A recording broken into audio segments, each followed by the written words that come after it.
Delivery झाल्यानंतर बाळाला सांभाळणं ही आपली पहिली जबाबदारी आहे. बाईचं आयुष्य हे डिलिव्हरी झाल्यानंतर संपून जातं. तिचं एकच काम असतं, ते म्हणजे आपल्या बाळाला सांभाळणं, घरातल्यांना सांभाळणं, नवऱ्याला सांभाळणं. स्वतःकडे लक्ष देण्याची काहीही गरज नसते. बाईला तिचं ते एक कर्तव्यच आहे. तिनं तेच केलं पाहिजे. तिनं बाकीचं काही करण्याची गरज नाही. ती खात्यापित्या घरची आहे. कुणी काय बोलणार नाही. वजन वाढलं म्हणून काय झालं, सगळ्यांचंच वाटतं तू काय वेगळी आहेस का, असं आपल्याला भरपूर ठिकाणी ऐकायला मिळतं.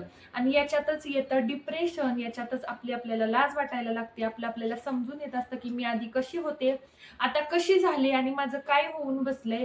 मला सगळं दिसतंय, सगळं मी काम करते, एवढ्या जबाबदाऱ्या पार पाडते, पण माझं वजन काय कमी होत नाही, माझं पोट कसलं कमी होत नाही. 7 महिन्याचं बाळ जेव्हा माझ्या पोटामध्ये होतं, तर ते जे माझं पोट होतं तसंच्या तसंच माझं पोट राहिलेलं आहे. आणि ते माझं पोट कमी होत नाहीये. घरातल्या कामातून मला वेळ मिळत नाहीये. मला घरातलं कुणी सपोर्ट करत नाहीये. आणि याच्यामुळं मला आलेलं आहे टेन्शन. ह्या टेन्शनमुळे माझं वजन अजून वाढत चाललेलं आहे. मला शरीराचे अनेक त्रास होत आहेत. मला जॉईंट पेन होत आहेत. मला वजनामुळं उठता बसता कामं करता येत नाहीत. मला सी सेक्शन झाल्यामुळे एक्सरसाइज करता येत नाही. आता मी माझं वजन कसं कमी करू? मला एवढी कामं पडतायत. माझी चिडचिड होतीये. मला मूल बघायचंय, घर बघायचंय, त्याला खाऊ घालायचंय, त्याची शिशू काढायची. याच्यातून मी माझ्यासाठी वेळ कसा काढू? बाहेर गेल्यानंतर मला सगळे नावं ठेवतायत, तू कशी होतीस, कशी झालीये? पण मी काय करू? या स्ट्रेसमधून आपण सगळे जात असतो जेव्हा आपलं वजन वाढलेलं असतं. आणि हा जो वजन वाढण्याचा आजार नाहीये, ज्याला आजार बाकीच्या लोकांकडून ठरवला जातो की बाई तू काय होतीस, काय झाली, कमी कर, कमी कर, कमी कर. अरे हो, कमी कर, कमी कर, कमी कर, पण करायचं कसं, हा सगळ्यांचा प्रश्न असतो. सुरुवात करायची असते पण स्वतःसाठी वेळ काढता येत नाही. सुरुवात करायची असते पण घरातून तेवढा आपल्याला सपोर्ट मिळत नाही. सुरुवात करायची असते पण एक पॉझिटिव्ह वाईब्स आतून आल्या पाहिजेत, त्या येत नसतात. सुरुवात करायची असते पण घरातल्या जबाबदाऱ्या अंगावर इतक्या असतात की स्वतःला त्याच्यातून वेळ काढता येत नाही. सगळं करायचं असतं, चार चौघांमध्ये नटून थटून जायचं असतं, चार चौघांमध्ये आपल्याला मिरवायचं असतं, आपले आवडते कपडे घालायचे असतात, जुने कपडे आपल्याला बसत नसतात, चांगले चांगले ड्रेस, चांगले चांगले ब्लाऊज आपल्याला बघून वाईट वाटतं की हे मी कधी घालणार. असं तुमच्याही बाबतीत होत असेल, असं माझ्याही बाबतीत झालं होतं. फक्त चिडचिड, राग, स्वतःवर राग, स्वतःला आरशात बघू वाटत नाही. कुणी कार्यक्रमाला बोलवलं तर अजिबात सुद्धा जाऊ वाटत नाही. लाज वाटते फक्त आपल्या वजनाची. आपल्याला काय म्हणतील, चार चौघांमध्ये गेल्यानंतर घाम यायला लागतो, सोशल एन्झायटी वाढायला लागते. या सगळ्या गोष्टींमुळे स्ट्रेस येतो. चार चौघांमध्ये कुठली वेगळी कपडे घालायचे असतील तर आपल्याला बाहेर जाऊ वाटत नाही. आपलं इकडून काय दिसतंय का, तिकडून काय दिसतंय का, आपण वजन आपलं किती वाढलेलं आहे, मला लाज वाटते. या गोष्टींमुळे स्ट्रेस येतो, स्ट्रेसमुळे वजन वाढतं. पण मी तुम्हाला सांगते, या सगळ्या गोष्टींमधून मी गेलेली आहे. तरीही मी माझं वजन कमी केलं, मी माझं पोट कमी केलं. खूप सारे मला कमेंट आले की मोटिवेशनच मिळत नाहीये, घरातले सपोर्टच करत नाहीयेत किंवा घरातल्यांनी काय सपोर्ट करावा वेट लॉसमध्ये, हे सगळं तू सांग. मोटिवेशनल व्हिडिओ तुझ्याकडून आम्हाला मोटिवेशन मिळते, याचा मला फार आनंद होतोय की तुम्हाला माझ्याकडून मोटिवेशन मिळते. तर मी तुम्हाला आज अशा गोष्टी सांगणार आहे की तुम्हाला आतून एक मोटिवेशन तर मिळेल, पण तुम्हाला घरचे सुद्धा सपोर्ट करतील. आता घरच्यांना आपल्या असं वाटतं की खात्या ते काय म्हणतात, जिसका पेट बडा, काहीतरी एक म्हण आहे, वो शेठ, जिसका बडा पेट वो शेठ हे, असं काहीतरी म्हणतात ना. तसं जी खात्यापित्या घरची सून आहे किंवा खात्यापित्या घरची लेक आहे, ती हेल्दी असली तरी काही फरक पडत नाही असं सगळ्यांना वाटतं. पण हेल्दी असणं वेगळं आणि जाड असणं वेगळं असतं. हेल्दी असणं वेगळं असतं. जाड असलं की आपल्याला शारीरिक वेगवेगळे त्रास व्हायला लागतात. त्याच्यामुळं आपल्याला आपला राग यायला लागतो. आपल्याला चार गोष्टी ज्या आवडत असतात त्या आपल्याला आवडीनं खावं की न खावं असं होतं. वजन वाढल्यानंतर समोर आलेलं अन्न सुद्धा आपल्याला नकोसं वाटायला लागतं. त्यामुळेच मी तुम्हाला आज काही अशा गोष्टी सांगणार आहे की ज्याच्यामुळं ना तुम्हाला आतून एक मोटिवेशन मिळेल आणि तुम्ही तुमचं वजन कमी करायला सुरुवात करू शकता. मीही ह्या सगळ्या गोष्टींमधून गेलेली आहे. तर त्याआधी नमस्कार मंडळी, मी भाग्यश्री स्वागत करते तुमचं आपल्या यूट्यूब चॅनलवर, ज्याचं नाव आहे मॉम्स किचन जॉय. तर इथं तुम्हाला वेगवेगळे motivational video, weight loss related, तुम्ही जे म्हणाल त्या रिलेटेड व्हिडिओ मिळतील. तुमच्या कमेंटवरच मी व्हिडिओ बनवत असते. तर आज मी तुम्हाला सगळ्यात महत्त्वाची गोष्ट सांगते की आपलं पोस्टपार्टम वेट गेन आणि बेली जी वाढते आपली, म्हणजे हे नॉर्मली यांच्यासाठीच व्हिडिओ आहे, कारण ज्याचं आधी वजन वाढलेलं असतं ते करणं सोपं असतं. पण डिलिव्हरी नंतरचं वजन अवघड करणं, सॉरी, वजन कमी करणं आणि त्यातली त्यात सी सेक्शन झाल्यानंतरचं वजन कमी करणं थोडंसं अवघड असतं. त्याचमुळं आपला कॉन्फिडन्स डाऊन होतो आणि आपण त्या बाळाच्या मागे इतका असतो की आपल्याला वाटतं मला याच्यातून वेळ कसा मिळणार. बाई तर खात नसते, बाई तर त्या बाळाच्या मागच लागलेली असते, तू खा. ती खात नसते तरी पण तिचं खूप वजन वाढत असतं. आणि प्रेग्नेन्सीमध्ये आपण सगळं खाल्लेलं असतं. जास्त आपल्या पोटामध्ये खजूर, बदाम, काजू, डिंकवडा, सुटवडा, मेथीचे लाडू सगळं गेलेलं असतं. त्यामुळे आपलं वजन वाढलेलं असतं. ती जी शिवाय डॉक्टर देतात ती प्रोटीन पावडरने वजन वाढलेलं असतं. आपला व्यायाम काय झालेला नसतो. त्यामुळं ना हे वजन कमी करणं खूप अवघड होऊन जातं. एकच गोष्ट करायची, रोज समोर आरशामध्ये बघायचं आणि आरशामध्ये बघून स्वतःला बघायचं आणि म्हणायचं की मी सुंदर आहे. मी आधी अशी होते का? मी आत्ता अशी झालीये. कशामुळे झालीये? तर माझ्या शरीरावर एक मोठी शस्त्रक्रिया झालीये. मी एका बाळाला जन्म दिलेला आहे. मी पहिल्यासारखी होऊ शकते का? तर होऊ शकते. होऊ शकते. आणि जे घरातले आहेत त्यांनी त्या बाईला खरंच सपोर्ट करा, की असं नाही की तिला त्या गोष्टीवरून सारखं तुझं वजन वाढलेलं आहे, ठीक आहे आपण कमी करू, सारखं वजन वजन वजन अशा गोष्टीवरून नाही. पण तिच्या ताटाकडे तुम्ही लक्ष देऊ नका. ती कुठल्या पद्धतीने खाते तिला सारखं हिणवू नका. आता तू हे कशाला खाती, ते कशाला खाती, दूध कशाला पिती, किंवा तिला जसं करायचंय तसं तिला करू द्या. तुम्ही तिला काहीही बोलू नका.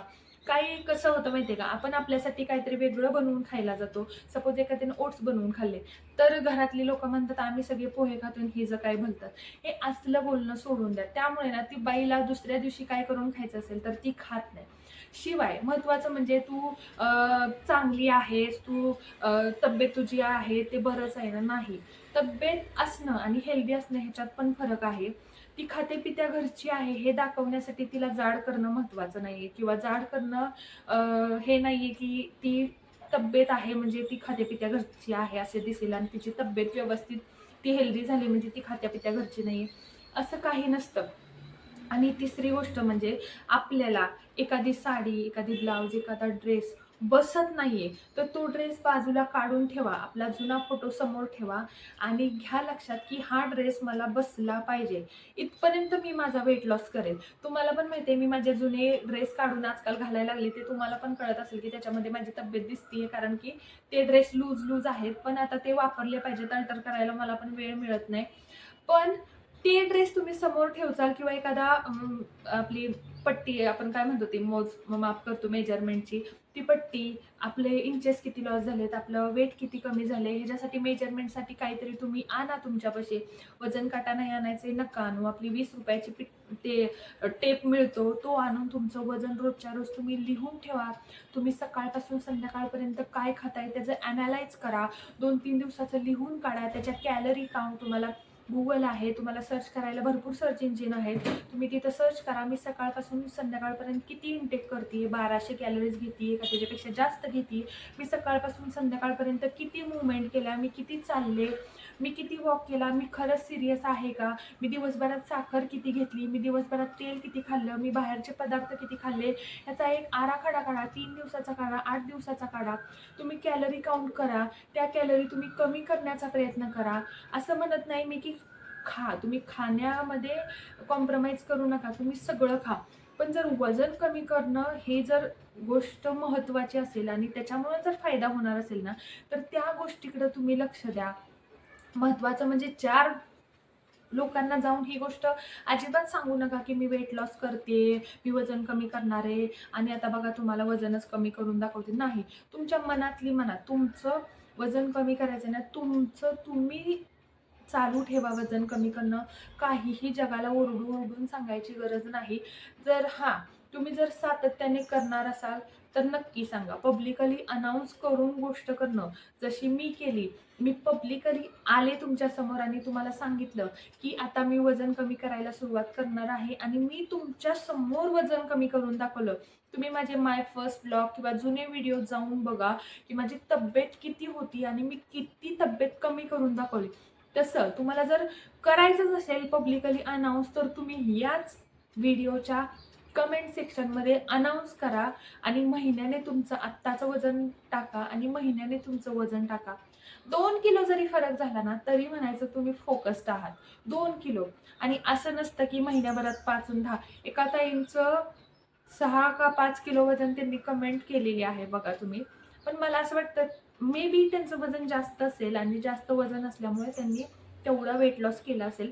प्रत्येकाचं सुरुवातीला जो वेट लॉस आहे ना तो फास्ट होतो, कारण सुरुवातीला वॉटर रिटेन्शन होतं. पण तेवढ्याच गतीनं पुढच्या वेळेला असं होईल असं नाही. माझं सुरुवातीला 5 किलो वजन कमी झालेलं, त्याच्यानंतर 2-2.5 किलोनं माझं वजन कमी व्हायला लागलं आणि असं करत करत मी 67-68 वर आले.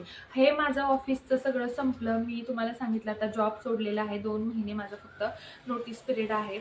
1 जून नंतर अगदी व्यवस्थित व्हिडिओ सगळे येणार आहेत आणि मी तेव्हा पण तुमच्याबरोबर वेट लॉस जर्नी शेअर करायला मोकळी असणार आहे. मला तेव्हा वेळ मिळणार आहे. आता वेळ मिळत नसल्यामुळे या गोष्टी पॉसिबल होत नाही. पण तुम्हाला आतून मोटिवेशन येत नाहीये ना, ते मोटिवेशन येण्यासाठीच आज मी व्हिडिओ बनवलेला की तुम्ही स्वतःकडे आरशामध्ये बघा. महत्त्वाचं म्हणजे तुमच्याकडे बघा, जुन्या फोटोंकडे बघा आणि आपण काय होतो आणि काय झालोय याचा पूर्ण आराखडा घ्या. पूर्ण आठवड्याचं प्लॅनिंग करा. आपण काय खातोय, चुकीचं खातोय का, वाईट खातोय का, ही गोष्ट आपल्याला खरंच महत्त्वाची आहे का, ह्या गोष्टीनं आपल्याला शरीराला काही मिळणार आहे का, हे सगळं ॲनालाइज करा आणि 4 चौघांना न सांगता शांततेनं स्वतःची स्वतः वेट लॉस करायला करा आणि तुमचं वेट लॉस नक्की होणार. तुम्ही जर आतून पॉझिटिव्ह असाल. आतून पॉझिटिव्ह असण्यासाठी महत्त्वाचं असतं ते प्रॉपर झोप, भरपूर पाणी आणि स्ट्रेस न घेणे, निगेटिव्ह विचार न करणे. करण्याच्या आधीच जर तुम्ही निगेटिव्ह विचार केला आणि म्हणलं की नाही माझं नाही वेट लॉस आतापर्यंत नाही झालं ना, आता कसं होईल, तर तुम्हाला सांगते 4 वर्षाची मुलगी झाल्यानंतर मी माझं वजन कमी केलेलं आहे. तुम्ही फोटोत पण बघताय की माझ्या मुलीला मी कार्यक्रमाला घेऊन निघाली आहे. तेव्हा माझी मुलगी 4 नुकतीच मी तिला नर्सरीला शाळेत घातली होती. 3-3.5 वर्षाची होती. नर्सरी ज्युनियर KGला आत्ता गेली आहे. तिथपासून मी वजन म्हणजे मागचे 8 महिने जेव्हापासून मी चॅनलचा माझा माय फर्स्ट ब्लॉग आहे ना, तिथपासून माझं वजन कमी करायला सुरुवात, म्हणजे ते तुम्ही बघू शकता मी कधी केलेलं आहे वजन कमी. पण तिथपासून मी वजन कमी करायला सुरुवात केली आणि आज आपले 15,000 सबस्क्रायबर. फक्त माझे 3,000 सबस्क्रायबर होते. मी रेसिपीचा चॅनल काढला होता. 3,000वरून मी 15,000वर फक्त विश्वासामुळे आली, कारण मी तुमच्यासमोर वजन कमी केलं. त्यामुळे तुम्ही पण कुणाला जर तुम्हाला एकच व्यक्तीला सांगायचं असेल ना, तुमच्या नवऱ्याला, तुमच्या सासूबाईंना, तुमच्या कोण आईला, असं कोणत्या तरी व्यक्तीला सांगा की मी हो आता बघ मी वजन तुला, कुणाबरोबर तरी तुम्ही पैज लावा की मी वजन तुला कमी करूनच दाखवणार म्हणून. आणि ती पैज तुम्ही जिंकावं असं मला पण वाटतं. बाकी व्हिडिओ आवडला असेल तर नक्की लाईक करा आणि गोडशी कमेंट करा. तुम्हाला जर खरंच चॅलेंज घ्यायचं असेल तर चॅलेंज घ्या आणि हेच चॅलेंज परत एका महिन्यानं किती वेट लूज झालंय ते सुद्धा कमेंट करा. थँक्यू. Bye bye.